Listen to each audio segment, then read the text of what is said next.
Bueno, ya tenemos a la profe Miriam, está la profe Patricia, profe Marta, ¿quién nos hace falta? John Fiverr, ya está. ¿Alguien tiene allá conexión inestable? Y aquí también. Bueno, nos falta que se conecte Nora. La profe Ana Milena no se conectó hoy, tutoría 2. Ya se conectó el profe Luis. Bien, tenemos que entonces continuar. Vamos a terminar lo de los modelos que veníamos bueno, ya estamos conectados casi todos. Nos falta solo la profe Yasmit. La profe Nora creo que ya está. Tenemos conectados 6, 5, 1, 2, 3, 4, 5. Sí, creo que. Bueno, le decía que en todo caso, lo que se propone desde un modelo teórico, pedagógico, didáctico, metodológico, de un modelo cualquiera, incluso un modelo curricular, un modelo estructural, cualquier tipo de modelo que yo Claro, proponga, ya se incorporó el profe Álvaro. Bien, le decía que en todo caso, lo que propone el modelo es configurar y estructurar una práctica, lo voy a leer como lo tengo allí. Tengo una práctica que surge de esa búsqueda de los instrumentos, de la aplicación de los instrumentos, consigo esa práctica, consigo elementos empíricos o prácticos que, y luego, a partir de eso, con teorías, elaboro el modelo de una forma modificable, que es mi modelo. Yo tomo referente de otro, digo, me sustento en tal, pero siempre los modelos o los trabajos finales como modelo son eh, ideas del investigador, la creatividad del investigador. Por lo tanto, es adaptable y modificable de tal manera que los modelos son categorías descriptivo-explicativas para la estructuración teórica, en este caso de ustedes que están en un doctorado en ciencia de la educación para la estructuración teórica de la pedagogía. Pero es importante, cada modelo tiene sentido en ese contexto. Por ejemplo, la profe Miriam, al hacer su modelo, ese modelo sirve al contexto donde ella está, porque lo que es útil en la pedagogía, lo que es útil para uno, es inútil para otros. Los modelos son replicables para contextos similares. En el caso, por ejemplo, de la profe Miriam, para contextos rurales similares, que es lo que ella va a elaborar. Bien, aquí no sé qué preguntas tienen, qué reflexiones más que preguntas. Profe Miriam, ¿cómo ve la cosa? ¿Cómo ve ahí que la idea suya es estructurar un modelo? Pablo, sí, pues de todas formas a eso siempre le vine apuntando y le sigo apuntando, ¿no? Porque mire que la doctora Gemina siempre me metía en el cuento, decía modelo teórico, entonces yo lo veía como más complejo el modelo teórico que el modelo didáctico. Entonces, a pesar de que el modelo didáctico tiene su estructura y tiene su teje-maneje, pero me inclino hacia ese y voy para ese, le apunto. Sí, y es que el modelo didáctico tiene su teoría, su soporte. Todos los modelos tienen soporte teórico. ¿Cuál es la Claro. diferencia del modelo teórico? Que lo que va a proponer son teorías, no va a proponer nada para la didáctica ni para la pedagogía. ¿Entiendes? Puro proposiciones teóricas. Esa es la gran diferencia de un modelo teórico con un modelo didáctico o con otros modelos.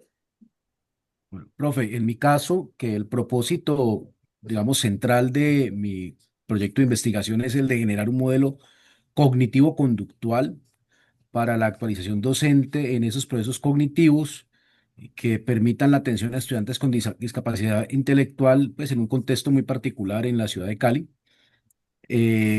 y eso se hará desde el análisis crítico de las barreras para la inclusión que se conocen en ese contexto y los planes individuales de ajustes razonables que se han establecido para esos niños. En ese caso, pues digamos que si uno analiza qué es un modelo cognitivo como tal y se analiza qué es un modelo conductual como tal, pues encontraría que efectivamente ese modelo cognitivo-conductual, pues básicamente combina conocimientos de la teoría del aprendizaje con el procesamiento de la información para explicar cómo aprenden determinadas conductas y se centra en la interacción entre tres factores esenciales que son pues, la conducta, el pensamiento, la cognición y la emoción. Pero como en este caso está enfocado justamente hacia los docentes, eh, pues diríamos que allí hay que empezar a analizar pues otra serie de factores, ¿no? Otra serie de factores, porque, porque digamos que lo que se ha logrado evidenciar es que el proceso formativo de los docentes en los programas de pregrado, e incluso en las especializaciones, generalmente no se centra en la atención a este tipo de niños que tienen esta discapacidad puntualmente. Entonces hay que buscar es fortalecer justamente esa base conceptual, cognitiva, pero también hay que transformar la percepción que tenemos los maestros de estos niños y nuestra conducta hacia ellos. Eso, en este caso, estaría más cercano entonces justamente más que un modelo pedagógico, estaría más centrado en un modelo teórico. Sí, en el caso del profe John Fiber, que es un modelo, se plantea un modelo Lo cognitivo-conductual por cognitivo-conductual. la teoría y por el tema, por el objeto de estudio, se agarra muy bien a ese modelo cognitivo-conductual, pero es muy teórico. Es muy teórico, pero también lo puede convertir en un modelo teórico pedagógico o en un modelo teórico didáctico, pero no lo vamos a denominar así, sino modelo Ujú. cognitivo-conductual. Ahí sí es fundamental, profe, que como usted sustenta proyecto en el mes de noviembre, se prepare Sí, señor. bastante, aun cuando no lo tengas en el proyecto, tener como unas diapositivas aparte, un capítulo sobre qué es un modelo cognitivo-conductual. Buscar Ok, los expertos, yo no sé si me acuerda ver, de hacerle un contacto con expertos en esa área para que ok, o buscar los materiales por internet, eso hay mucho. Hay mucho. Un profesor que se llama John Hayes, creo, no me crea a mí, pero creo que John Hayes habla de los modelos cognitivos conductuales. Hay varios, coloca modelo cognitivo conductual y ahí le va a aparecer, y entonces púlase en esa parte para que la sustentación tenga elementos para que usted pueda hablar como me lo ok. está diciendo ahorita, que ya lo maneja bastante, que ya veo que maneja bastante esa parte. Bien, entonces Listo, profe. es Gracias. eso. Es buscar solución, es buscar solucionar uno, aprender uno como estudiante doctoral para poder ayudar a otros posteriormente a mi graduación. Bien, y les decía que el gran aporte en el caso de los modelos didácticos, los modelos pedagógicos del profe Julián de Subiría aquí en Colombia, que tiene un material eh, magnífico para todos estos estudios. Bien, habiendo hablado de todos estos fines, o estos objetivos generales de las investigaciones doctorales, vamos a hablar de capítulo 1 y 2 y 3 de la tesis doctoral a manera de recordar, de un recorderis de lo que es, son cosas que ya ustedes han visto, pero es bueno que tengan en mente que una cosa es el proyecto, 40 páginas, un máximo de 50, escrito a futuro, sin ninguna profundidad de nada. Es un proyecto que es una maqueta, es una maqueta como la que elabora el arquitecto, yo siempre lo digo, para construir la casa. De esa maqueta que elabora el arquitecto, lo que queda de la maqueta en la casa varía en un 100%, ¿cierto? Eso lo vemos cuando construimos una casa, cuando eso cambia. Es decir, El proyecto es un mínimo, un puñito de lo que es la tesis doctoral. Por tanto, el proyecto que comienza, que tiene 40 páginas como mínimo, o máximo, eso allí es concentrarse en 40 a 50 páginas. Hay universidades que el doctorado solo presentan 15 páginas del proyecto, otras 100 páginas, depende de cada universidad. La UPEL te dice 40 páginas. Todas las universidades, como ya lo he dicho en las sesiones previas y siempre se lo digo a ustedes, cada universidad tiene sus propias normas. La UPEL te dice 40 páginas del proyecto y hasta 500 páginas de la tesis doctoral. Fíjense, pudiéramos estar hablando de que la tesis doctoral debería tener, si nos centramos en el medio, nos ponemos en el camino del medio, unas 250 páginas. Debe tener la tesis doctoral. Si nos metemos, nos colocamos en la mitad, en el centro. Las tesis en educación tienen mucho para escribir, hay muchísimo para escribir, mucho, mucho. Eso no, uno no se imagina lo que hay que escribir en educación. Entonces, el proyecto está hecho a futuro, incluso hay teorías que tienen media paginita o dos parrafitos, porque es la idea de su investigación doctoral. El proyecto no es la tesis doctoral, ¿vale? Eso siempre se lo digo a mis estudiantes. Estamos elaborando el proyecto, la maqueta para la tesis doctoral, pero no es la tesis doctoral. El proyecto es la intención investigativa, como lo dicen casi todas las universidades, que el estudiante presenta para la candidatura doctoral. Pudiéramos decir, por ejemplo, que la profe Miriam y la profe Marta, que está allí, son candidatas a doctoras. Eso que las estoy viendo en pantalla. Ya son candidatas a doctoras. Pero el profe John Fiber, que también lo tengo en pantalla, todavía no es candidato a doctor. ¿Por qué? Porque él no ha presentado su intención investigativa. Cuando presente la intención, aprueba la intención investigativa y pasa a la tesis, se convierten en candidatos a doctores. Entonces, ahora, como candidato a doctor, pasa a otro nivel, deja proyecto, entra a la tesis y entra a buscar una serie de elementos para construir esa gran tesis que decía la semana pasada, que la tesis se estructura en la gran pregunta de investigación. La pregunta de investigación se formula la tesis. Y esa tesis se resuelve, tiene un hilo conductor a lo largo de toda la disertación o de todo el texto escrito, y que lo importante es no perder el objeto de estudio. Eso lo tienen que tener aquí, el objeto de estudio no se puede perder. Vamos a ir al profe John Fiber de nuevo. ¿Cuál es su objeto de estudio?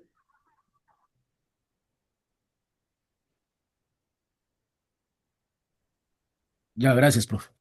Pues mi objeto se centra o es esencialmente la atención a los estudiantes que tienen discapacidad cognitiva.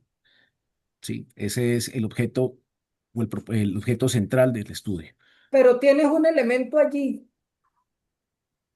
la teoría cognitiva, creo. Ah, sí, claro, la teoría cognitiva es el elemento fundamental. Correcto, Léalo de como lo Piaget. tiene para explicar un poquito lo que es el objeto de estudio de todos. Ya, permítame. Ya mismo. Bueno, aquí está. Mm, Se me hizo. Ya lo estoy buscando, profe. Permítame.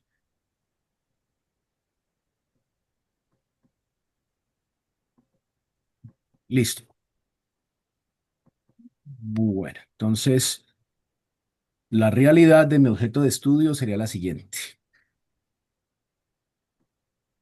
Santo, ¿qué se me hizo? Listo. Aquí. mm, Recuerden que el objeto de estudio aparece en el título. El título Sí, sí, tiene el objeto de estudio.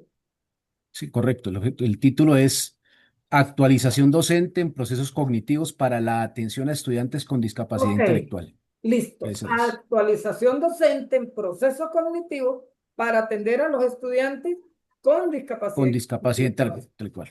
No puede perder ese objeto de estudio y no lo tiene que olvidar. Tienen que Ujú. internalizar en su cabeza, en su cerebro, ese gran objeto de estudio. Ante cualquier conversa uno tiene que decir, mi objeto de estudio es X cosa. A veces a uno lo agarran los tutores descuidados, le dicen, me decía mi tutora Pablo, ¿cuál es su objeto de estudio que a mí se me olvidó? El tópico discursivo en docente de educación Ujú. básico. Entonces, ya me acordé, ¿sí? O sea, eso los tutores lo hacen con la idea de que el estudiante entienda que el objeto de estudio no lo puede perder de vista. Por ejemplo, profe Marta, ¿cuál es su objeto de estudio? Mm, tienes cerrado el audio, tienes cerrado el audio. ¿Ahí Ah, me escuchan? ahora sí, pero, ajá, ya. ¿Me escuchan? Ah, Sí, listo. pero tiene que pegarse más al micrófono. Estoy con el computador portátil. A ver, el objeto de estudio mío habla de las competencias lectoras y la transposición didáctica. Ese es mi Ok. objeto de estudio. Miriam, profe Miriam, ¿cuál es su objeto de estudio? La escritura creativa en aula multigrado rural.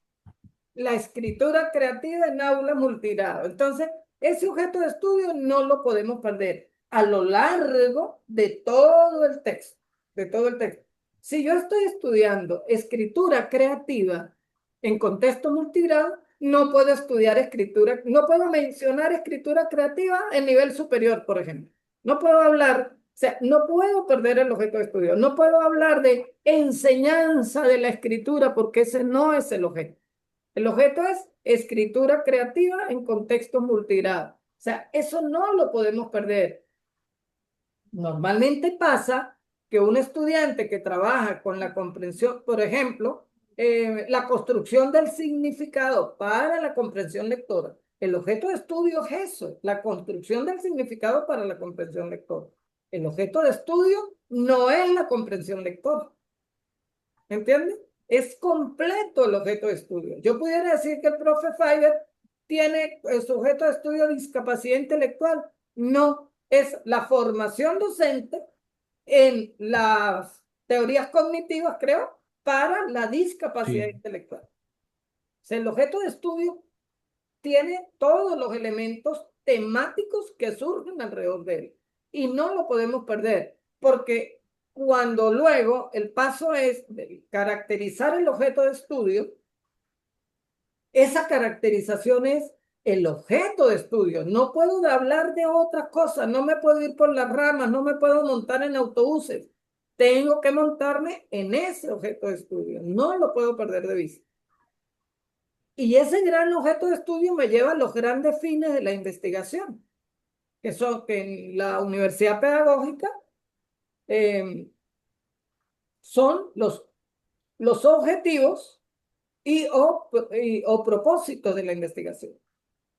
Y en el caso de ustedes, de todos los que son mis estudiantes, van a elaborar objetivos.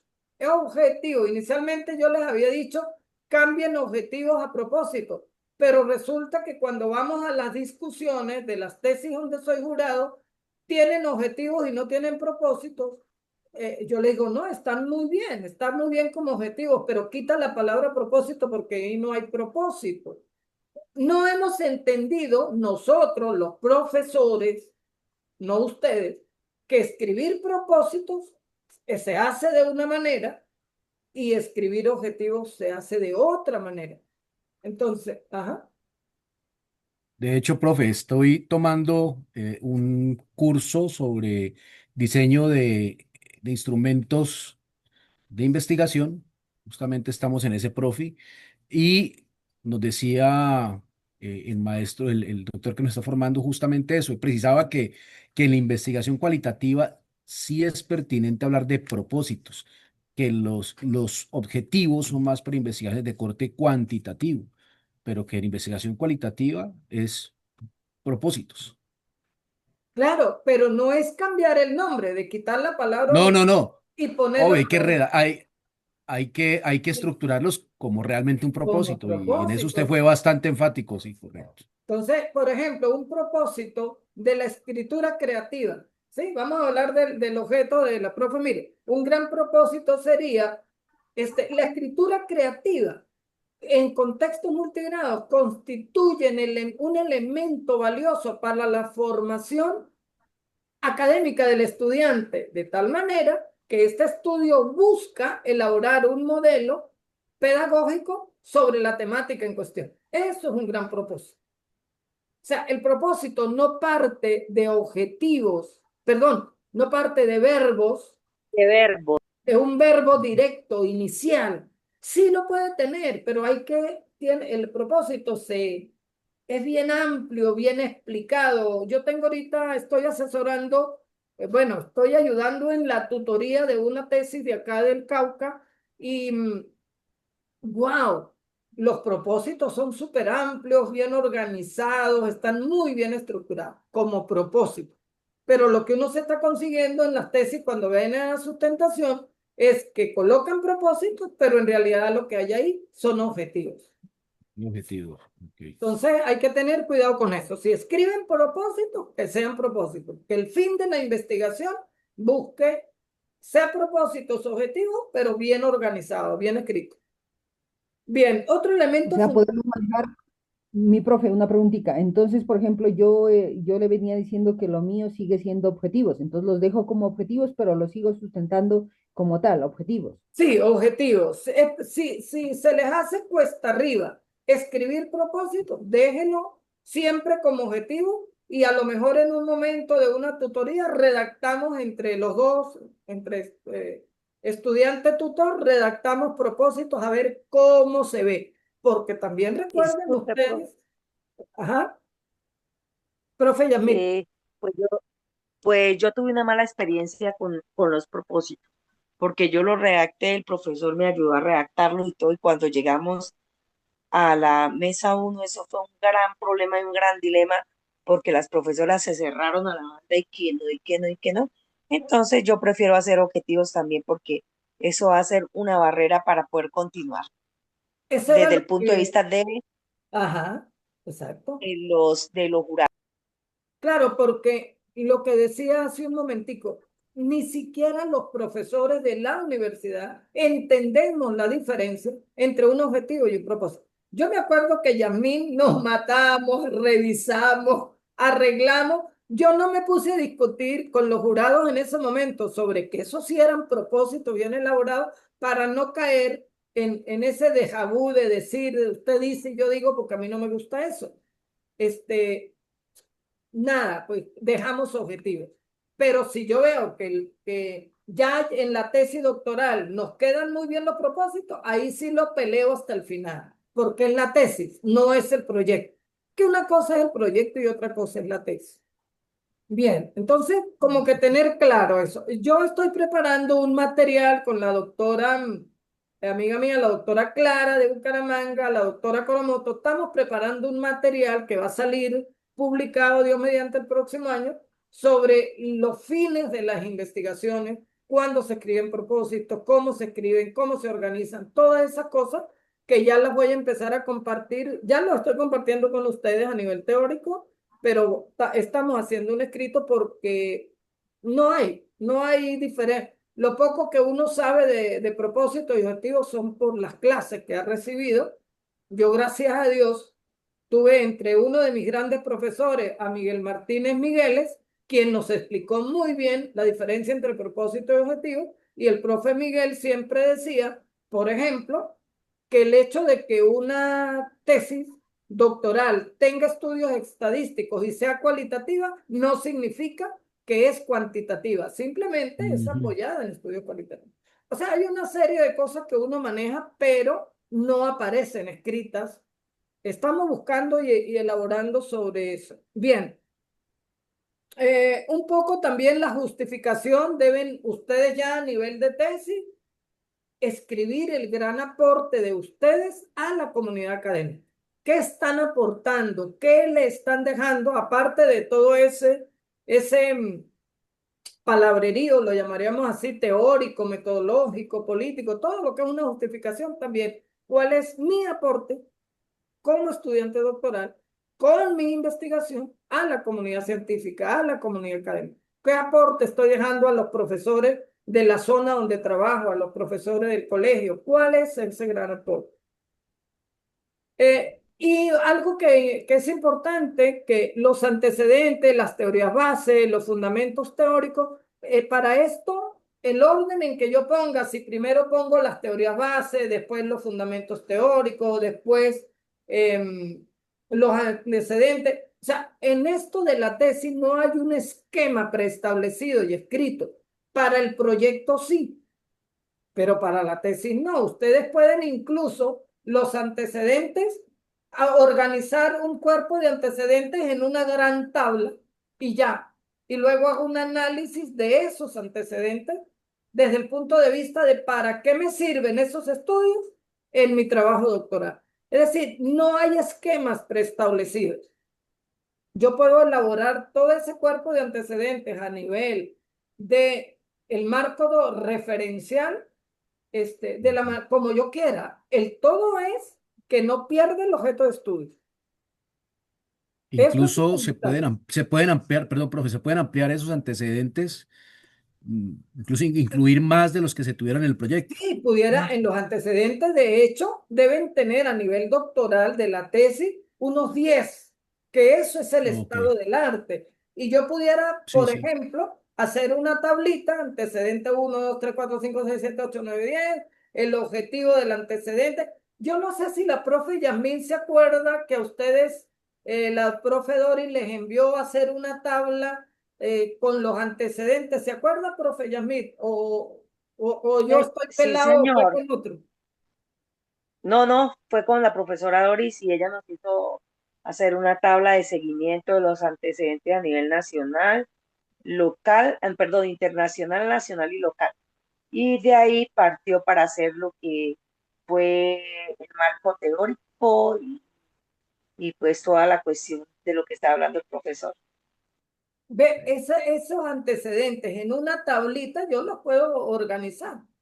Hago una introducción donde digo a continuación presento, porque además la podemos escribir en primera El persona, es título, una en tesis primera persona. cualitativa, normas 2025 lo permite. Entonces yo puedo decir a continuación presento los estudios previos de la investigación que trata de XXX. En la siguiente tabla se organizan y pongo autor, título, el objetivo y el aporte a la investigación. Y luego cierro con un gran análisis.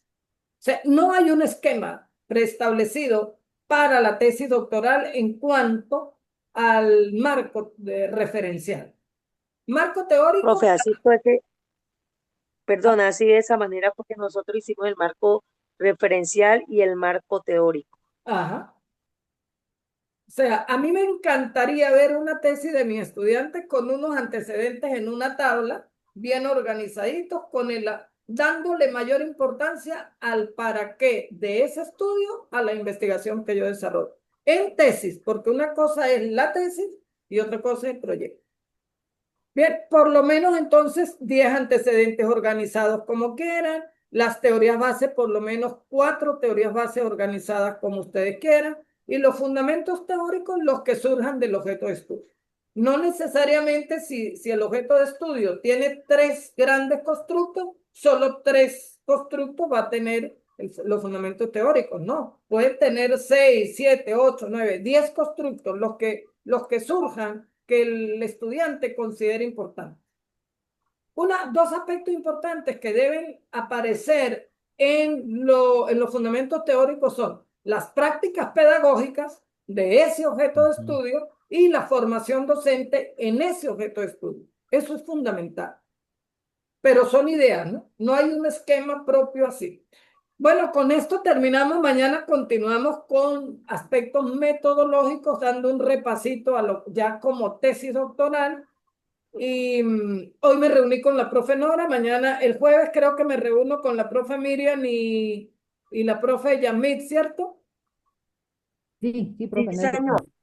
Bueno, entonces ahí nos cuadramos la hora, profe Miriam, a la hora que usted le convenga, siempre antes de las 7, y la profe Yamit.